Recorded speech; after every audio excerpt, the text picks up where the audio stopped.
নমস্কার বন্ধুরা, স্বাগত জানাই আপনাদেরকে আমাদের এই চ্যানেলে। আজকে এই যে ধূপ ভোগ দেওয়ার যে পদ্ধতি, আপনারা আমাকে বলেছিলেন যে দাদা এই যে ধূপ নৈবেদ্য বা ধূপ ভোগ, এই যে ঘৃত শর্করা আদি এই যে দেওয়া হয় এবং সামগ্রী আদি, দশাঙ্গ সামগ্রী আদি এবং ঘৃত শর্করা আদি সহকারে কিভাবে অগ্নিভোগ অর্থাৎ এই যে ধূপাগ্নিতে কিভাবে ধূপ ভোগ দেওয়া হয় সেইটি একটু যদি দেখানো যায় ভিডিও করে, তো সেইটি আমি আজকের এই সংক্ষিপ্ত ভিডিওটির মাধ্যমে আপনাদের সামনে তুলে ধরছি।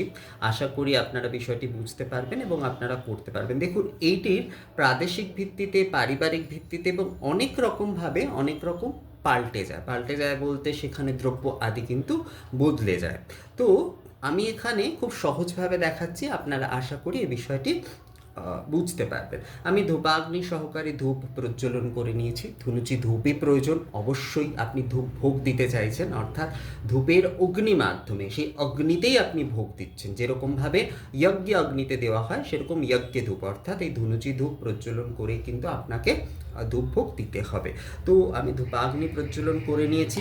এবার আমি এর মধ্যে ঘৃত দেব। এই যে ঘৃত আমি দিচ্ছি, এই ঘৃত দিলাম।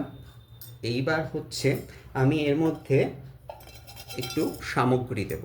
এই সামগ্রী আমি খানিকটা দেব এবং আবার একটু ঘৃত দেব।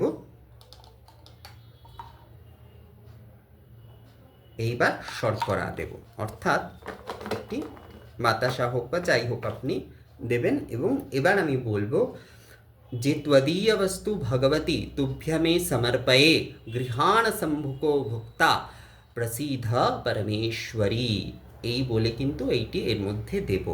এবং তারপরে হচ্ছে এই যে প্রাণায় স্বাহা যে মুদ্রাগুলি, প্রাণায় স্বাহা, আপানায় স্বাহা, ব্যানায় স্বাহা, উদানায় স্বাহা, সমানায় স্বাহা, এই যে পঞ্চপ্রাণবায়ুর যে মুদ্রা, এটি কিন্তু আমরা প্রদর্শন করব। তো এইভাবে কিন্তু ধূপ ভোগ হচ্ছে দেওয়া হবে। এইভাবে কিন্তু ধূপ ভোগ দেওয়া হবে, অর্থাৎ এইটি হয়ে যাওয়ার পরেই কিন্তু ওই যে যে পঞ্চ প্রাণবায়ু যে মুদ্রা, অর্থাৎ জল নিয়ে হাতের মধ্যে প্রাণায় স্বাহা, পানায় স্বাহা, ম্যানায় স্বাহা, উদানায় স্বাহা, সমানায় স্বাহা, এইভাবেই এটি পূর্ণ হবে। এই বিধিটি কিন্তু এইভাবেই পূর্ণ হবে, এই যে ধূপ ভোগ যে। এবং মন্ত্রটি আমি আরেকবার আপনাদের বলছি, त्वदीय वस्तु भगवती तुभ्यमे समर्पये গৃহাণ সম্মুখো ভূত্বা প্রসীদ পরমেশ্বরী। তো এইভাবে এটি দেবীর ক্ষেত্রে, যদি দেবতার ক্ষেত্রে হয় তাহলে বলতে হবে যে त्वदीय वस्तु जनार्दन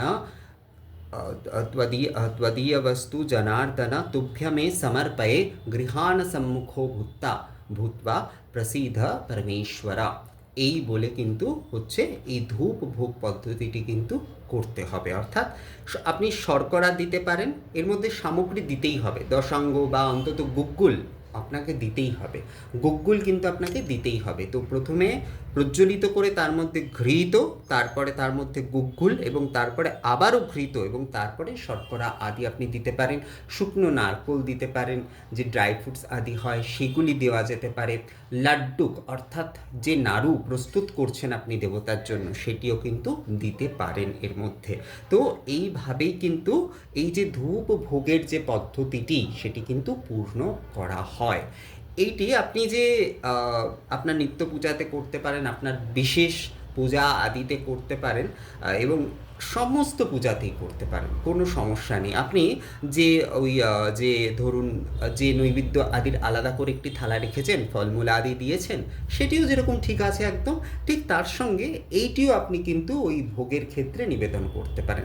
আবার আপনি ধরুন লুচি, মিষ্টি আদি এগুলো আপনি ভোগ হিসাবে দিয়েছেন এবং তার পাশাপাশি এইভাবে কিন্তু ধূপ ভোগটি কিন্তু আপনি সমর্পণ করতে পারেন। তো এটি হচ্ছে ধূপ ভোগ বা অগ্নিতে, ধূপাগ্নিতে, যজ্ঞে ধূপ আগ্নিতে হচ্ছে ভোগ নিবেদন। তো এটিকে ধূপ ভোগ বলা হয় বোঝানোর জন্য, আসলে বিষয়টি হচ্ছে যজ্ঞে ধূপ অগ্নিতে হচ্ছে নৈবেদ্য নিবেদন বা ভোগ নিবেদন, অগ্নিতে ভোগ নিবেদন। যজ্ঞেতে যেরকমভাবে আহুতি আদি প্রদান করা হতো, ঠিক এই ধূপাগ্নিতেও সেই আহুতি আদির বিষয় বা ওই ভোগ যা হচ্ছে, যা কিছু সেটা শর্করা এবং আমি আরেকবার বলে রাখি, ঘৃতের সঙ্গে কিন্তু প্রথমে অবশ্যই সামগ্রী অর্থাৎ গুগ্গুল ধুনা আদি বা গুগ্গুল ঘৃত দিতে হবে, তারপরেই কিন্তু ঘৃত এবং অন্য যে খাদ্যদ্রব্য আদি সামগ্রী অর্থাৎ সেটা শর্করা হতে পারে, সেটা লাড্ডুক হতে পারে, যা কিছু হোক সেটি কিন্তু সমর্পণ করতে হবে। এইভাবেই কিন্তু, এবং তারপরেই পঞ্চপ্রাণবায়ু মুদ্রা প্রদর্শন করতে হবে। তো এইভাবেই কিন্তু ধূপ ভোগ পদ্ধতিটি কিন্তু পূর্ণ হবে। তো আশা করি এই যে ধূপাগ্নি অর্থাৎ যজ্ঞ ধূপাগ্নিতে কীভাবে ভোগ নিবেদন করা হবে সেইটি আপনারা বুঝতে পেরেছেন। এই ভিডিওটি সম্পর্কে আপনাদের যদি কোনো বিষয় থাকে আপনারা আমাকে কমেন্টে জানাতে পারেন।